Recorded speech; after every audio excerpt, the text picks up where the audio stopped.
Let's say you've launched your online store and everything's going well, the orders are starting to come in. But then the number one challenge that consumer brands in their early years start to deal with is that packages are not getting delivered. Customers are refusing COD orders. And suddenly 30 to 40% of what you thought was actual sales is bouncing back to your warehouse. This becomes an operations nightmare for an early stage consumer brand. Very high RTO rates do a lot of damage. They block your inventory, they drive up your logistics costs, and then they also leave your ops team firefighting. RTO is one of the biggest things that keeps consumer businesses from becoming profitable. This is why we've got with us today Shivam Dang. He knows exactly how early stage teams can fight their RTO rates. Together, Shivam and I try to understand how to prevent RTOs from killing your profits and what you can do to start getting your growth back on track.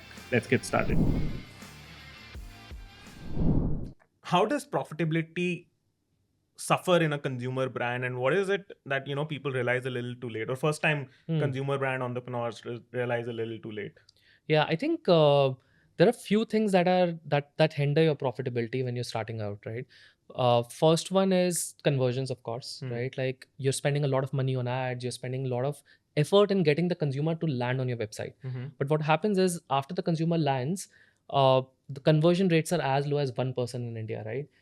That's an average 1 to 2%. Yes. Good brands can take this conversion to up to 6-7%. So think about it. If your conversions increase from 1% to 6%, you're already seeing that jump in the 3x हो गया business. 3x हो गया business, right? Actually 6x हो गया business. If 1 to okay, 6, I was 1 catching to 2 to 6. 6. Yeah. ठीक है. ठीक है. So that is one thing. But there are multiple levers that you have to use to improve conversions, right? One of the levers, for example, can be then when people land on your website, they need to see trust markers on your website. Trust markers come in multiple forms like customer reviews, feedbacks, testimonials, product images, the way that your PDP is made, the way that your homepage is made. PDP These are is the the product product display page, Okay. the page where your product is displayed Got and it. uska, the description of the product, Cool. the cost, etc. So those are trust markers that helps you increase conversions. The other trust markers that you can use actually is payment options, right? That what is your payment gateway that you're using, right? But also in conversions, right? Like one of the biggest factors that the young brands miss out on is RTOs too, right? So what Sorry, what is happens is RTO? RTO is return to origin. What essentially it means is that your order gets placed, the consumer does not take that order, receive that order. So it gets returned to the origin of The consumer does not receive, in the sense the consumer doesn't accept it. He receives it, but he doesn't accept it. Yeah, so there could be multiple reasons. Either the consumer was not even at home, Okay. right? So it gets returned. The consumer just declines to receive it. Got it. मैंने order ही नहीं किया, right? There are multiple reasons why a consumer would not receive the order, or could be a payment failure, like the delivery failure as well, right? These all reasons contribute to RTOs, and RTOs are the silent killers of the business. The reason being that people believe RTO cost is just the delivery to and fro cost, but it's not that. Think about the money that you spend to get that consumer on your website, right? Now you lost that consumer. Think about the inventory that was actually in transit for 10 days. You lost that inventory. There could be damage to that inventory, right? So when you add up all of these costs, that's the actual cost of RTO, right? It's not just the logistic cost. Is it that big? It is. I mean, the percentage is significant for us to worry about it. Yeah. So I'll give you an example. India is a COD heavy market, right? Correct. And it's not that people love to spend in cash. It's not that. The reason They lack trust. they lack trust. Exactly. So trust is the biggest marker why COD is so big in India. Okay. Right. And if you're able to build trust through the things that we talked about, your COD will automatically go down. Now, talking about the numbers, India on an average sees 60 to 70% COD in any business, in any consumer 60 brand. to 70%. 60 to 70% COD. Despite UPI. Despite UPI. So UPI takes a majority share in your prepaid payments, right? But COD it's still 70%. And it's not that people want to do COD, that's why it's 70%. It's that people believe that postpaid is the right way to go, right? Once you've received the product, you trust that product will come on time, the product is fine and all of that, and that's when you want to pay for it, right? Which is fair from their point of view also, right? Then think about it. माल आएगा फिर पैसा जाएगा. Exactly. Like the traditional, like the right way to think about it is that when you enter a Zara store or any other, retail store, they don't ask you to pay before you try out the product, right? They essentially make you pay after you've tried the product. right? But e-commerce, what happens is you have to pay before you try the product, and that is where COD becomes I a mean, I biggest can lever. counter it by saying that, hey, if I'm buying a packet of biscuit, I'm Yeah. obviously paying for it before I'm eating it, right? That's true, right? Yeah. But the consumable market in India, right? Hmm. It's still driven by your quick commerce, and you're still driven by your local Wait, are you retail. saying quick commerce also 70% orders are COD? Quick commerce, I would not have the data on, but Okay. D2C, I know for a fact, like direct consumer businesses have 70% COD. Now, in COD, majority of the COD happens because of trust, and a lot of COD happens because of impulse buys. Got it. And these impulse buys leads to a lot of RTOs, right? And that is where we've seen, at least like in new consumer brands, 30 to 40% orders getting RTO'd. So that's a big number. So think about it. You're spending money to get a consumer to get 100% transaction. 30% of that or 40% of that is getting wasted because you spent X amount for CAC, and CAC is cost of customer acquisition. Paint a picture for me. Right. Let's say my business is making 10 lakhs a month. Yeah. And I haven't worried about RTO problem or COD problem. How Yeah. much could I be losing? Revenue. Yeah. I'm making So- 10 so lakhs in revenue. Think about it. Like if you're making 10 lakhs worth of sale, right? Your 40% products get RTO'd. Right? Is that realistic? That is realistic. 40% comes back? 40% comes back if you're a new business, right? If you're lacking trust, if you're heavily dependent on just meta ads and spending money on just getting consumers without figuring the right way to do it, right? 40% can be as that 40% is as high as. Why does RTOs that can happen? go. Am I getting scammed, or are people not liking my product, or what? There Because could be multiple reasons, right? Like I you're saying was 40% it climbs up to, then that means like 40% of people bought it and got disappointed, or are these people trying to scam me? No, I mean it could be both, right? Okay. First reason could be you're scrolling Instagram at 2 a.m., right? You Huh. see a product, you're like, I want this. Huh. You order Impulse it, you wake up next morning and you're like, I don't need it anymore, so I won't receive it, right? Because you ordered That's a using big COD. segment. It is a big segment, right? Like think about yourself when you're looking at Instagram, how many cool products that you see, and you're like, oh, I want this in my life. You wake up next morning, you're like, I don't need it in my life, right? Okay. And that's where the RTOs start happening. The second segment could be also.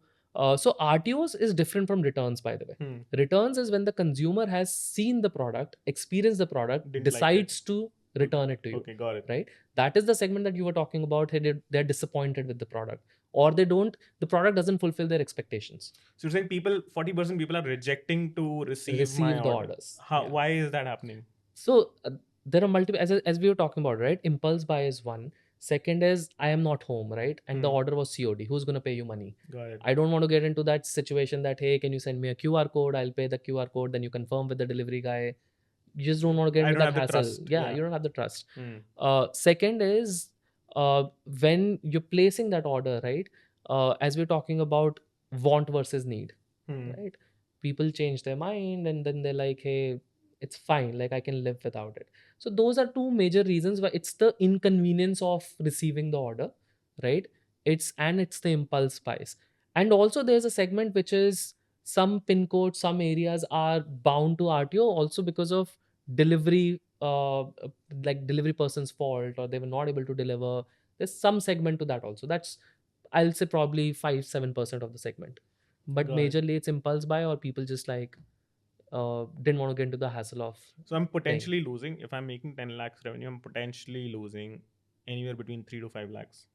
Yeah, you're losing. So think about it. It's not direct 3 to 5 lakhs. You spent 10 lakhs. You gain 10 lakhs through the sales.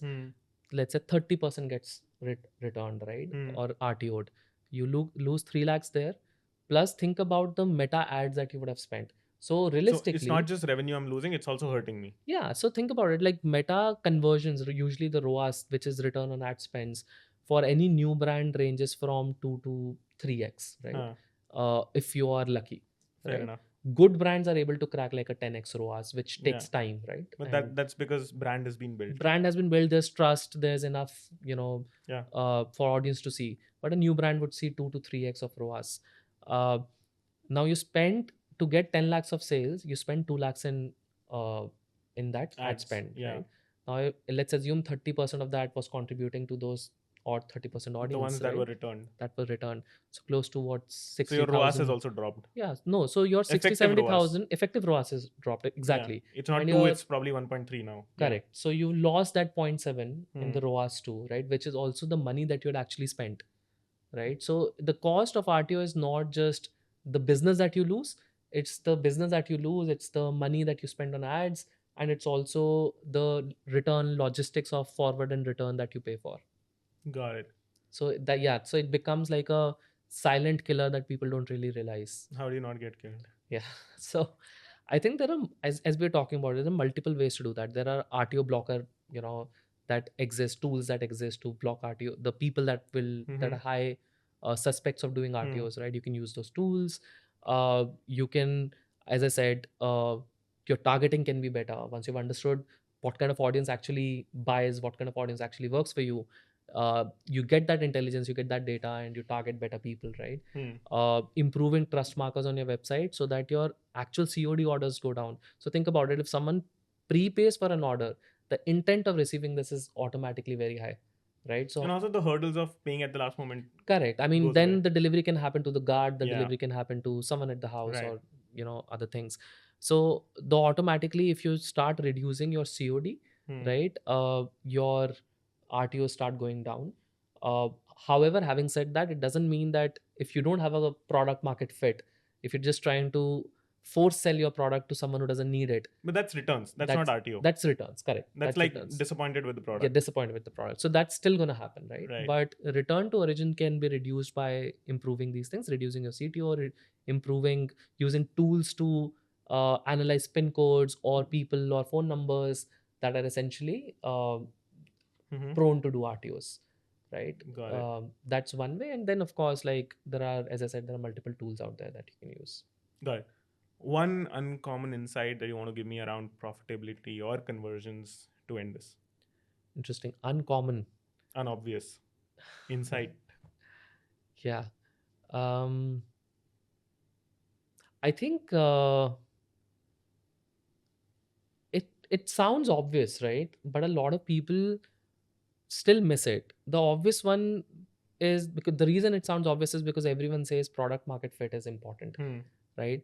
But I've seen so many consumer brands just force sell their products, right? In that, hey, I believe in this product, and I believe because I believe there are masses that believe in it, right? So you don't take your case as the case of masses, right? Like you don't think of yourself representing the masses. You have to do a proper, pilots, a proper customer study, proper insights about why the market sizing, the market opportunity in that product, all of that, and then test that product out before So you what actually is the go word about you selling use? it. False selling or force selling? Force selling. Force Okay. selling, yeah. Got it. Like So I'm buy like, my hey, vision. I'll just keep spending money on Meta. I'll keep getting people. Eventually, it'll start selling. But that doesn't business happen. isn't built like that. Businesses are You'll not get built that way. sales, but you getting sales doesn't mean that you have a Exactly. So unless you product. have a product market fit wherein you understand that, hey, what's the true value of that product, what is the need that the product is solving, and who is it solving for? Once you crack that, everything else can fall in place, because everything else, there are tools that exist that you can use, right? You need to gain that knowledge and utilize those tools. But the first pass is pure hustle, right? Build something people want. Build something people want. Exactly. Yeah. It can't be that hard. It's very hard. Yeah. Okay. Thank you so much, No, Shivam. absolutely, This was man. great. Loved Yeah. it. Thank you so much.